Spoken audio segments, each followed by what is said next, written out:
Hi friends, in the video environment test 2 question paper discussion பண்ண போறோம். So day 10 class. So test 2 பாத்தீங்கன்னா unit 2 environment syllabusல unit 2 cover ஆகுது. So first question பார்ப்போம்.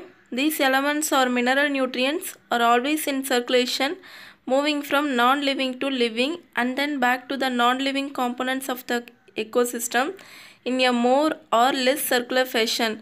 This circular fashion is known as. So இதுக்கான answer என்னன்னா biogeochemical cycle. பயோனா meaning வந்து living, ஜியோனா வந்து ஜியாகிரஃபி, நம்மளை சுற்றி இருக்கிற என்விரான்மெண்ட்.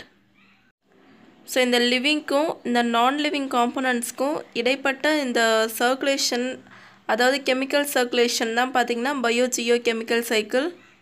ஸோ இந்த பயோ ஜியோ கெமிக்கல் சைக்கிள் கீழே தான் பார்த்திங்கன்னா carbon cycle, phosphorus cycle, nitrogen cycle, hydrological cycle, இந்த மாதிரி எல்லா சைக்கிளும் பார்ப்போம்.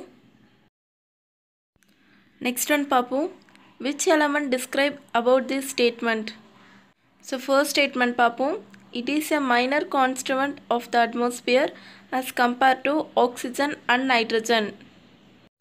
ஸோ அட்மாஸ்பியரில் பார்த்திங்கன்னா 78% நைட்ரஜன் மட்டுமே இருக்கும், ரிமைனிங் 21% ஆக்சிஜன். அதுக்கப்புறம் ரிமைனிங் தான் பார்த்திங்கன்னா நிறையா எலமெண்ட் எல்லாம் இருக்குது. ஸோ இங்கே இந்த ஃபர்ஸ்ட் ஸ்டேட்மெண்ட் வச்சு நம்மளால் கன்ஃபார்ம் பண்ண முடியாது. செகண்ட் ஒன் பாருங்கள். It is the element that anchors all organic substances from coal and oil to DNA. டிஎன்ஏனா deoxyribonucleic acid, the compound that carries genetic information. So இங்கே வந்து ஓரளவுக்கு நம்மளால் டிட்டர்மைன் பண்ண முடியும். கோல், அதுக்கப்புறம் எல்லா ஆர்கானிக் சப்ஸ்டன்ஸ், டிஎன்ஏ எல்லாத்துலேயும் பார்த்திங்கன்னா கார்பன் என்றது இருக்கும். ஸோ இதை கன்ஃபார்ம் பண்ணுறதுக்காக நெக்ஸ்ட் ஸ்டேட்மெண்ட் எல்லாம் பார்க்கலாம். தேர்ட் ஒன் பாருங்கள். These elements from the atmosphere moves to green plants by the process of photosynthesis and then to animals. So எல்லா ஃபுட் ப்ராடக்ட்லேயும் பார்த்திங்கன்னா கார்பன் என்றது ப்ரெசென்ட் ஆகிருக்கும். கார்போஹைட்ரேட்ஸ், ப்ரோட்டீன்ஸ், ஃபேட்ஸ் எல்லா இதுலையுமே இந்த கார்பன் என்றது ப்ரெசென்ட் ஆகிருக்கு. ஸோ இது வந்து பார்த்திங்கன்னா பிளான்ட்ஸ்க்கு வந்து ஃபோட்டோசிந்தசிஸ் மூலமாகவும் அனிமல்ஸ்க்கு வந்து பிளான்ட்ஸ் மூலமாகவும் கிடைக்குது. ஸோ இங்கே ஆப்ஷன் பார்த்திங்கன்னா வாட்டர், பாஸ்பரஸ், கார்பன் டை ஆக்சைடு எல்லாமே இருக்குது. ஸோ இங்கே ஆப்ஷன் என்ன பார்த்திங்கன்னா கார்பன். ஃபீட்பேக் பாருங்கள். Carbon is a minor constituent of the atmosphere as compared to oxygen and nitrogen. Next one பாருங்கள். Third question. Consider the following. First one photosynthesis, second one respiration, third one decay of organic matter, fourth one volcanic action. Which of the above add carbon dioxide to the carbon cycle on earth? So photosynthesis மூலமாக பார்த்திங்கன்னா chlorophyll, அதுக்கப்புறம் oxygen இதெல்லாம் கிடைக்குது. So first option வராது. Second one respiration. Respiration அப்போ பார்த்திங்கன்னா ஆக்சிஜனை உள்ளே வாங்கி வெளியில் வந்து கார்பன் டை ஆக்சைடு வெளியில் விடுறோம். ஸோ இது மூலமாக கார்பன் டை ஆக்சைடு வெளியில் வருது. அண்ட் தேர்ட் ஆப்ஷன் பார்த்திங்கன்னா வல்கனைக் எரப்ஷன். ஸோ அப்போயும் வந்து நிறைய கேஸ் வந்து எர்ப்ட் ஆகி வரும். அதில் ஒன் ஆஃப் த கேஸ் தான் பார்த்திங்கன்னா அது main gas carbon di oxide. Third option என்னென்னா decay of organic matter. So எந்த ஒரு ஆர்கானிக் மேட்டராக இருந்தாலும் அதில் வந்து நிறைய நியூட்ரியன்ஸ் எல்லாம் ப்ரெசென்ட் ஆகிருக்கும் அண்ட் கேஸஸ் எல்லாம் ப்ரெசென்ட் ஆகிருக்கும். அதில் ஒன் ஆஃப் த கேஸஸ் தான் பார்த்திங்கன்னா கார்பன் டை ஆக்சைடு. இது வந்து ரொம்ப ரொம்ப முக்கியமான ஒரு கொஸ்டின். ஸோ நிறைய பேர் ஃபோட்டோசிந்தசிஸ் சூஸ் பண்ணாங்க, ஃபோட்டோசிந்தசிஸ் வராது. Remaining respiration, decay of organic matter, volcanic eruption, இது மூலமாக தான் கார்பன் டை ஆக்சைடு வந்து எர்த்தில் வந்து ஆட் ஆகுது. ஸோ ஃபோட்டோசிந்தசிஸ் பொறுத்த வரைக்கும் கார்பன் டை ஆக்சைடை கார்பன் சைக்கிளில் இருந்து அது வந்து எடுத்துக்குது. மற்றது தான் பார்த்திங்கன்னா கார்பன் டை ஆக்சைடை எர்த்தில் வந்து ஆட் பண்ணுது. ஃபோர்த்து கொஸ்டின் பார்ப்போம். Nitrogen is a constituent of. So nitrogen உள்ள என்னென்ன இருக்குன்னு பார்த்திங்கன்னா amino acids, proteins, hormones and chlorophylls. Carbohydrates and fats எல்லாம் இல்லை அது உள்ள. ஸோ உலகத்துலேயே பார்த்திங்கன்னா ரொம்ப அதிகமாக இருக்கிற காம்போனன்ட் தான் எதுனா carbon, hydrogen and oxygen. So எல்லோரும் கேட்கலாம் அட்மாஸ்பியரில் 78% நைட்ரஜன் இருக்குன்னு. ஆனால் அட்மாஸ்பியரில் தான் இருக்குது. ஸோ நம்ம எர்த்தில் பார்த்திங்கன்னா ட்ரோபோஸ்பியர், ஹைட்ரோஸ்பியர், ஸோ இந்த மாதிரி தான் இருக்குது. அதில் ஒன்று தான் பார்த்திங்கன்னா அட்மாஸ்பியர். ஸோ அட்மாஸ்பியரில் தான் நைட்ரஜன் அதிகம். மற்றபடி ஃபுல் அண்ட் ஃபுல் பார்த்திங்கன்னா கார்பன், ஹைட்ரஜன் அண்ட் ஆக்சிஜன் இதெல்லாம் ரொம்ப அதிகம். ஸோ இந்த நைட்ரஜன் ஆக்சைட்ஸாக, அதாவது NO, NO2 அண்ட் N2O இதெல்லாம் கன்வெர்ட் பண்ணுறது யாருன்னா lightning and ultraviolet radiation. Next question பார்ப்போம். Which element is an important ecological factors determines the structure and function of an ecosystem, and also cycling of all other nutrients is also dependent upon this element. So water தான் இதுக்கான answer. Water மட்டும் இல்லைனா இந்த carbon cycle, nitrogen cycle, phosphorus cycle, sulphur cycle இந்த மாதிரி எந்த சைக்கிளுமே வந்து கரெக்டாக ஜென்ரேட் ஆகாது. ஸோ ஹோல் பயோஜியோ கெமிக்கல் சைக்கிளே பார்த்திங்கன்னா வாட்டர் என்ற ஒரு காம்பனண்ட்டை டிபெண்ட் பண்ணியிருக்கு. நெக்ஸ்ட் கொஸ்டின் பாருங்கள். In nitrogen cycle the process of energy flow is. So energy ஃப்ளோனா என்னென்னா ப்ரொடியூசர் டு டாப் கன்சியூமர் வரைக்கும். ஸோ நைட்ரஜன் சைக்கிளில் இந்த எனர்ஜி ஃப்ளோ எப்படி இருக்குன்னா, ஸோ பிளான்ட்ஸ் நம்ம எல்லாருக்குமே தெரியும், பிளான்ட்ஸ்ன்றது ஆட்டோட்ரோப்ஸ், அது வந்து தனக்கான ஃபுட்டை தானே ப்ரிப்பேர் பண்ணிக்குது. ஆனால் அனிமல்ஸ் தான் வந்து அந்த பிளான்ட்ஸை டிபெண்ட் பண்ணி தான் இருக்குது. ஸோ அனிமல்ஸ் பார்த்திங்கன்னா அதுக்கப்புறம் ஹியூமன் பீயிங்ஸ் எல்லாமே பார்த்திங்கன்னா டெட் அண்ட் டீகே மேட்டர் ஆகி அது வந்து டீகம்போஸ் ஆகுது. ஸோ டீகம்போஸ் ஆனோடனே அது வந்து எப்படி அட்மாஸ்பியரில் கலக்கிறது தான் நம்ம தெரியணும். ஸோ டீகம்போஸ் ஆனோடனே அது வந்து அமோனிஃபிகேஷன் என்ற ப்ராசஸ் மூலமாக நெக்ஸ்ட் அமோனியாவாக கன்வெர்ட் ஆகுது. ஸோ அமோனியாவாக கன்வெர்ட் ஆகிட்டோடனே அமோனியானா NH3 அகெயின் நைட்ரிஃபிகேஷன் என்ற ப்ராசஸ் மூலமாக சாயிலில் வந்து இந்த நைட்ரஜன் வந்து மிக்ஸ் ஆகுது. அகெயின் டீநைட்ரிஃபிகேஷன் நடந்ததுக்கு அப்புறம் தான் இந்த நைட்ரஜன்ன்றது அட்மாஸ்பியரில் கலக்குது. ஸோ இந்த ஆர்டர் வந்து ரொம்ப முக்கியம். இதில் எந்த சேஞ்சஸும் பண்ணக்கூடாது. Plants to animals to decomposer to ammonification to ammonia to nitrification to nitrogen pool in soil and அதுக்கப்புறம் டீநைட்ரிஃபிகேஷன், அப்புறம் nitrogen in atmosphere. Next question பாருங்கள். Nitrogen fixation on earth is accomplished in which of the following ways?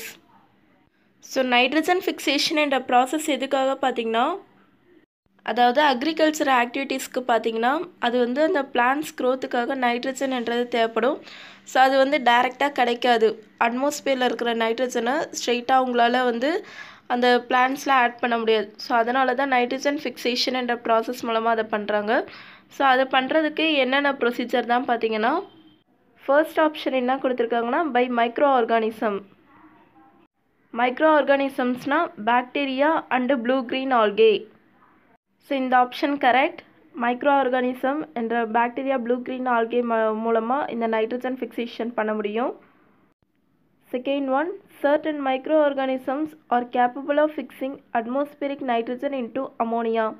So இதில் இந்த micro organism பார்த்திங்கன்னா இந்த அட்மாஸ்பியரில் இருக்கிற N2வை அமோனியாவாக convert பண்ணி கொடுக்குது. தேர்ட் ஒன் என்னென்னா by man using industrial processes, அதாவது ஃபெர்டிலைசர் ஃபேக்ட்ரிஸ். ஸோ இது மூலமாக வந்து இந்த நைட்ரஜன் ஃபிக்சேஷன் பண்ணுறாங்க.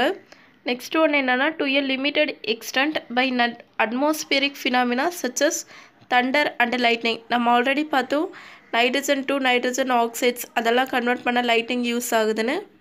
ஸோ இந்த எல்லா ப்ராசஸ் படியும் பார்த்திங்கன்னா நைட்ரஜன் வந்து அதாவது அட்மாஸ்பியரிக் நைட்ரஜன் வந்து இந்த மாதிரி அக்ரிகல்ச்சர் ஆக்டிவிட்டீஸ் தான் யூஸ் பண்ணுறாங்க நைட்ரஜன் ஃபிக்சேஷன் மூலமாக. ஸோ நம்ம பாக்டீரியான்னு பார்த்தோம். என்ன மாதிரி பாக்டீரியானா ரைசோபியம், அசோட்டோபாக்டர், நைட்ரோபாக்டீரியா. நெக்ஸ்ட் கொஸ்டின் என்னென்னா மேட்ச். ஸோ ஏ கொஸ்டின் பாருங்கள், free living nitrogen fixing bacteria. So நம்ம முன்னாடி கொஸ்டின் பார்த்தோம் நைட்ரஜன் ஃபிக்சேஷன் பண்ணுறதுக்கு என்னென்ன பாக்டீரியா தான் தேவைன்னு. ஸோ அந்த பாக்டீரியா சம்மந்தமாக தான் இந்த கொஸ்டின்.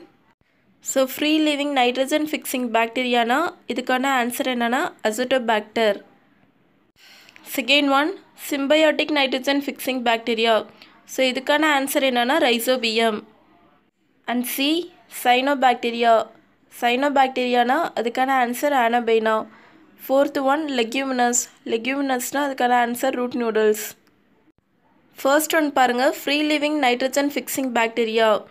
ஸோ இதுக்கு வந்து நம்ம என்ன பார்த்தோன்னா அசோட்டோபாக்டர் பார்த்தோம். ஸோ வேறு என்னென்ன இதுக்கான எக்ஸாம்பிள் பார்த்தீங்கன்னா Beijerinckia, anaerobic clostridium and rhodospirillum. So இந்த எக்ஸாம்பிள் எல்லாமே பார்த்துக்கோங்க. ஆப்ஷன் 2 பார்த்தோம், சிம்பயாட்டிக் நைட்ரஜன் ஃபிக்ஸிங் பாக்டீரியா. இதுக்கான எக்ஸாம்பிள் ரைசோபியம் பார்த்தோம். ஸோ இது பார்த்திங்கன்னா leguminous plants and non leguminous root nodules plants அதில் எல்லாத்துலேயுமே இருக்குமா. Next option 3 cyanobacteria. சைனோபாக்டீரியானா ஆனபைனா பார்த்தோம். வேறு என்னென்ன இருக்குன்னு பார்த்திங்கன்னா blue green algae, nostoc, spirulina. Next one leguminous. So இது பார்த்திங்கன்னா இந்த பி ஃபேமிலியை சேர்ந்தது. நெக்ஸ்ட் கொஸ்டின் பாருங்கள், what R the elements involved in sedimentary cycle. So sedimentary சைக்கிளில் என்னென்ன எலமெண்ட்ஸ் எல்லாம் இன்வால்வ் ஆகும்னா phosphorus, calcium, magnesium and sulphur. So இதெல்லாம் கவர் ஆகிற ஆப்ஷன் எதுனா option D 2,3 only. So sedimentary சைக்கிள்னால் என்னென்னா இது வந்து அட்மாஸ்பியரோட லிங்க் ஆகாது. அதாவது நம்ம செடிமெண்ட்ரி ராக்ஸ்னு படிச்சிருப்போம். அதாவது அந்த லேயர்ஸாக ஃபார்ம் ஆகிருக்கிறது. அந்த லேயர்ஸ் எப்படி தான் ஃபார்ம் ஆகும் பார்த்திங்கன்னா எரோஷன் மூலமாக, அதுக்கப்புறம் இந்த mountain buildings, volcanic activities, biological transport. So இது மூலமாக ஃபார்ம் ஆகிறது தான் பார்த்திங்கன்னா செடிமெண்ட்ரி லேயர்ஸ். ஸோ இந்த எலமெண்ட்ஸ் எல்லாம் பார்த்துக்கோங்க, phosphorus, calcium, magnesium and sulphur. Next one பாருங்கள், which of the nutrient consider to be the main cause of excessive growth of rooted and free floating microscopic plants phytoplankton in lakes. It is called as eutrophication. So மெயினாக வந்து இந்த ஃபெர்டிலைசரில் தான் பார்த்திங்கன்னா nitrogen, phosphorus and potassium வந்து add பண்ணுறாங்க. So அதுலேயே வந்து மெயினாக இருக்கிற அந்த ஆட் பண்ணுற நியூட்ரியன்ட் எதுன்னு பார்த்திங்கன்னா பாஸ்பரஸ் தான். ஸோ இதை தான் ஆர்டிஃபிஷியல் ஃபெர்டிலைசர் சொல்லுவாங்க. இது வந்து அதிகமாக ஆட் பண்ண அந்த ஆல்கே ப்ளூம்ஸ் எல்லாம் ஃபார்ம் ஆகி அதுதான் பார்த்திங்கன்னா யூட்ரோஃபிகேஷன் என்ற ப்ராசஸ் சொல்லுவாங்க. ஸோ இதை பாருங்கள், phosphorus plays a central role in aquatic ecosystems and water quality. So nitrogen, phosphorus and potassium NPK சொல்லுவாங்க. எல்லாமே ஆட் பண்ணாலும் அதில் பாஸ்பரஸ் தான் வந்து அதிகமாக வந்து இந்த தண்ணியோட ரியாக்ட் ஆகிறதுல இருக்குது. நெக்ஸ்ட் ஒன், பாஸ்பரஸ் தான் பார்த்திங்கன்னா அதிகமாக எர்த் க்ரஸ்ட்டில் வந்து ஃபார்ம் ஆகிருக்கு. ஸோ எர்த்தில் பார்த்திங்கன்னா கோர் க்ரஸ்ட், மேண்டல்னு இருக்குது. ஸோ எர்த் க்ரஸ்ட்டில் அதிகமாக பாஸ்பரஸ் வந்து ஃபார்ம் ஆகியிருக்கு. ஸோ லேண்டில் தான் பார்த்திங்கன்னா பாஸ்பரஸை வந்து நம்ம பாஸ்பேட்ஸாக யூஸ் பண்ணுறோம். ஸோ பாஸ்பரஸ் அது மட்டும் இல்லாமல் எர்த் க்ரஸ்ட்னு சொன்னால் அதில் வந்து ராக்ஸு எல்லாமே இருக்கும். ஸோ அதுலேயும் பார்த்திங்கன்னா இந்த பாஸ்பரஸ்ன்றது அதிகமாக இருக்குது. ஸோ இதை எப்படி வந்து நம்ம எடுக்கிறோன்னா இந்த மைனிங் ஆக்டிவிட்டீஸ் மூலமாக இது வந்து வெளியில் வருது. ஸோ நாங்கள் வந்து டிஎன்பிசி ஃபாரஸ்ட் அப்ரெண்டிஸ் எக்ஸாமுக்கான டெஸ்ட் பேட்ச் கண்டக்ட் பண்ணுறோம். So environment, geology and general studies. So இதில் எந்த பேப்பர் வேணாலும் நீங்கள் டெஸ்ட் எழுதலாம். இதுக்கான பேமெண்ட் எவ்வளோனா ₹500. ஸோ இது சம்மந்தமான ஷெட்யூல் பிளான் எல்லாமே பார்த்தீங்கன்னா நீங்கள் எங்கள் வாட்ஸ்அப் நம்பர் காண்டாக்ட் பண்ணி வாங்கிக்கலாம். அண்ட் டிஎன்பிசி குரூப் 2 இன்டர்வியூ போஸ்ட்டுக்கான ஆன்லைன் கோர்ஸ் வந்து பார்த்தீங்கன்னா கண்டக்ட் பண்ணுறோம். ஸோ இது வந்து கம்ப்ளீட் எல்லா சப்ஜெக்ட்டுக்கும் புக் பேக், சமச்சீர் book and previous year question paper analysis எல்லாமே வைடாக கவர் பண்ணுவோம். ஸோ August 20 ஸ்டார்ட் பண்ணுறோம். இன்ட்ரெஸ்டட் கேண்டிடேட் ஜாயின் பண்ணிக்கலாம். டெஸ்ட் பேட்சும் தனியாக வந்து கண்டக்ட் பண்ணுறோம், அதுலேயும் ஜாயின் பண்ணிக்கலாம். ஸோ இந்த இன்ஃபர்மேஷன் உங்கள் ஃப்ரெண்ட்ஸ்க்கெல்லாம் ஷேர் பண்ணுங்கள். தேங்க்யூ. ரிமைனிங் கொஸ்டின்ஸ் எல்லாம் நெக்ஸ்ட் வீடியோவில் பார்ப்போம். தேங்க்யூ.